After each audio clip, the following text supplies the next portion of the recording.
कसबे साहेब, आपल्याला विनंती आहे, आपण मंचावरती उपस्थित राहायचं ही आपल्याला विनंती. महिला उन्हात आहेत आणि तुम्ही का सावलीला आहे? या की जरा पुढे. पत्रकार आल्यात, कॅमेरानं टिपणार आहे ते. उद्या 1,000 आल्या असा बातमी येईल. या ना सगळे समोर पटांगणात.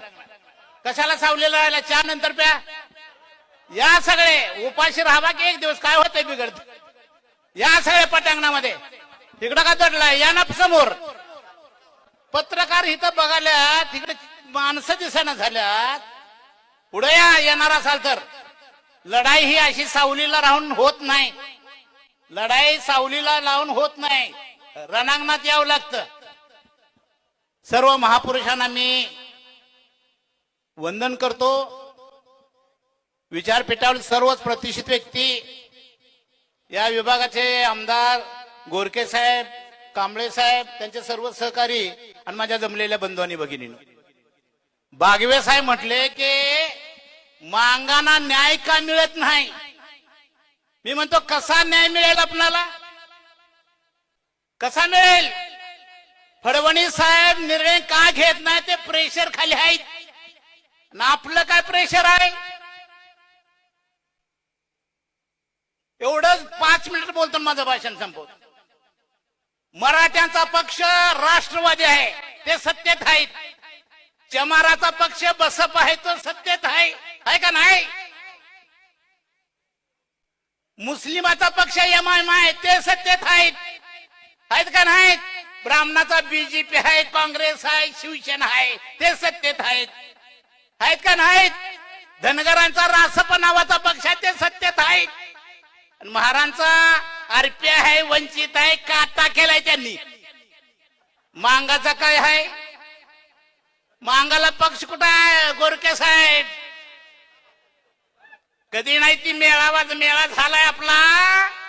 एकत्र बसून एक पक्ष डिक्लेअर करू आणि महाराष्ट्रातल्या 288 जागा लढवू.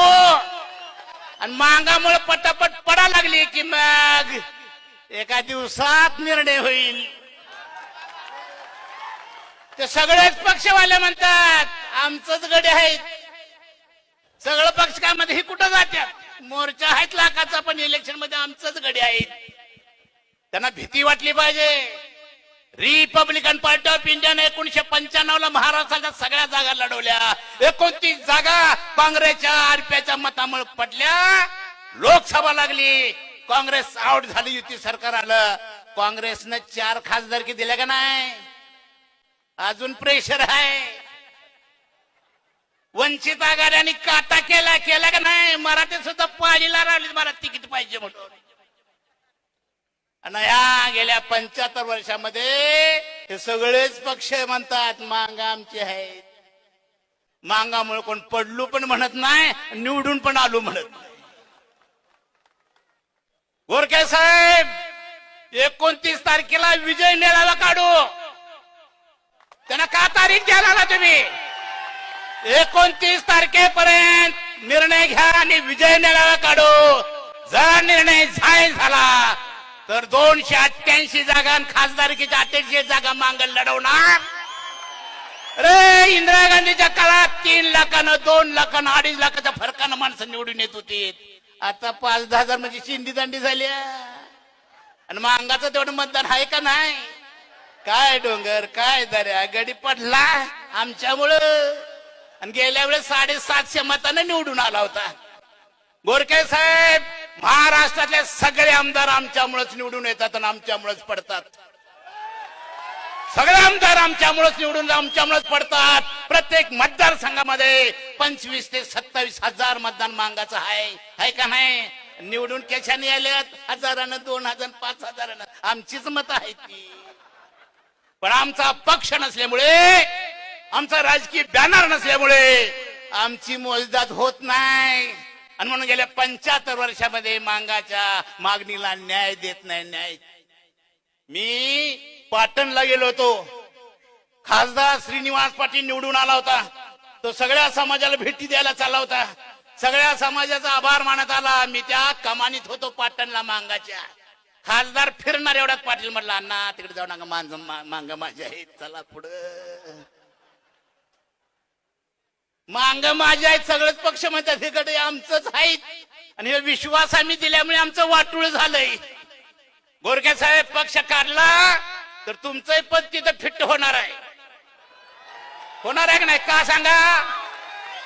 तुम्ही म्हणायला मोकळं झालं बघा, नाही तर चाललो आमच्या पक्षाकडे. आता तुम्हाला भीती घालायला काहीच नाही. काय एक उदाहरण सांगतो तुम्हाला. कांशीराम उत्तर प्रदेशमध्ये गेले, बसपा नावाचा पक्ष काढला, बीजेपी काँग्रेसवाले म्हटले हे चमारों की पार्टी आहे, चमारों की पार्टी आहे, चमारों की पार्टी आहे. कांशीरामनं लखनौला सभा घेतली, सांगितलं जर माझा पक्ष चमाराचा आहे तर बीजेपी मध्ये चमारानो, काँग्रेसमध्ये चमारानो. या तुमचं घर झालंय, पक्ष झालाय, सगळे चमार एक झाले ना. कांशीरामनं पान टाकलं, तुझ्या जातीची संख्या किती तेवढ्या तुला जागा, तुझ्या संख्या तुला तेवढ्या जागा, ती वाटणी आम्ही करू शकतोय. त्यांचा मार्ग आता पॅक झालाय, त्यांचा मार्ग पॅक झालाय. ही संधी मांगण आहे, आणि म्हणून मी सांगतोय पुढच्या काळात महाराष्ट्राची शेड्यूल कास्ट पैकी टोटल सत्ता जर कोण घेईल तो फक्त मांगच घेईल, याच्यावर माझा पूर्ण विश्वास आहे. साहेब बाबासाहेबांनी 14 ऑक्टोबर 1956 ला बौद्ध धर्म स्वीकारला, बौद्ध धर्म स्वीकारला, आणि 15 तारखेला बाबासाहेबांनी भाषण केलंय. ते भाषण संपल्यानंतर एक ब्राह्मण म्हणाला, साहेब शेड्यूल कास्टचा लाभ तुम्हाला मिळणार नाही, बौद्ध होऊ नका. बाबासाहेब म्हटले, अरे तो असा म्हटला, महार याच्यातून बाहेर पडेल, लाभ मिळणार नाही. बाबासाहेब म्हटले, महार तू होऊन घे की लाभ. म्हटला तूच. माझी लढाई लाभाची नाही, माझी लढाई अस्तित्वाची आहे, माझी लढाई अस्मितेची आहे, माझी लढाई स्वाभिमानाची आहे. मी त्यांना सांगतोय तुमची लढाई लाभाचीच आहे आणि आमची लढाई लाभाचीच आहे. आम्हाला लाभ मिळाला नाही म्हणून आम्ही लढतोय, आणि तुमचा लोण्याचा गोळा कमी होतोय म्हणून तुम्ही लढताय. फरक काय नाही, लाभाची लढाई ती अस्तित्वाची लढाई कोण लढत नाही. आणि मी खरं सांगतो, लढलीच अस्तित्वाची लढाई बाबासाहेबांच्या विचारानं तर पुढच्या काळामध्ये मांगच लढेल, त्याच्यामध्ये माझ्या मनामध्ये विश्वास नाही. ती लढाई पुन्हा मी गोरखे साहेबांना, कांबळे साहेबांना सांगतो, तुमचं पद तिथं फिट समाज कल्याण मंत्री पाहिजे असेल तर पक्ष काढतो आम्ही, आणि घोषणा करतो की आम्ही पण 288 लढणार म्हणतो. तर आम्ही जोगेंद्र कवाडे काय म्हणतोय, 50 जागा पाहिजेत. मध्ये आठवले काय म्हणतोय, 150 जागा पाहिजेत. म्हणतात कारण नाही, आम्हाला म्हणायला काय साधन आहे का? आणि हे साधन मिळायचं असेल तर मी माझ्या पक्षाचा प्रचार करायला नाही. मी प्राध्यापक Sukumar Kamble, democratic party of India हा पक्ष मांगाच्या बेसवर काढलाय, आणि त्याचा राज्याचा अध्यक्ष मी अजिंक्य भैया चांदणीला केलाय. कुणाला तरी शिवाजी म्हणूया की, एक शिवाजी करूया आणि सगळं मावळं होऊया, सत्ता घेऊया की, सत्ता घेण्याची भाषा इथून पडून करूया. आम्हाला द्या गर न द्या, पण मत आमचं आहे का नाही? एका मतात सुद्धा माणूस पडू शकतो, हे लक्षात घ्या.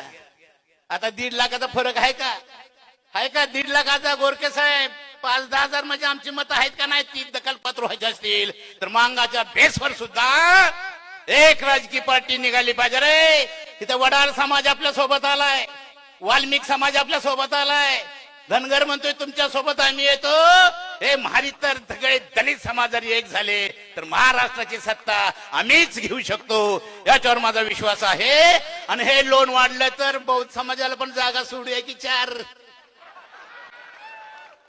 त्यांची संख्या जास्त आहे, त्याच्या संख्येप्रमाणे जागा सोडू. पण ही भाषा आता अंबुजाला करावी लागेल. मांगाना पैसा नाही असं भाषण करू नका.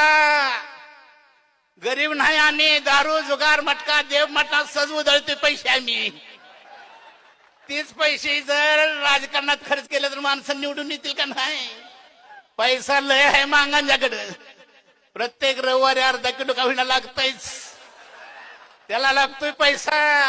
मांगांच्याकडे पैसा आहे, गरीब मांग नाही. सत्यशोधक अण्णाभाऊ साठेच्या एका पुस्तकावर 10 मजली इमारती बांधल्या. तो अण्णाभाऊ गरीब नाही, ती आमची अस्मिता आहे. लौज वस्तात आमची अस्मिता आहे. त्याला धक्का देऊ नका, ती आमची अस्मिता आहे. 2 मिनिटं सांगतो मी. काल युट्यूबला बघितलं, काय बघितलं? सुकुमार कांबळेची पिवळी होणार म्हटलं. तू गायक लेखा तुझी पिवळी व्हायची वेळ आली आता. सुकुमार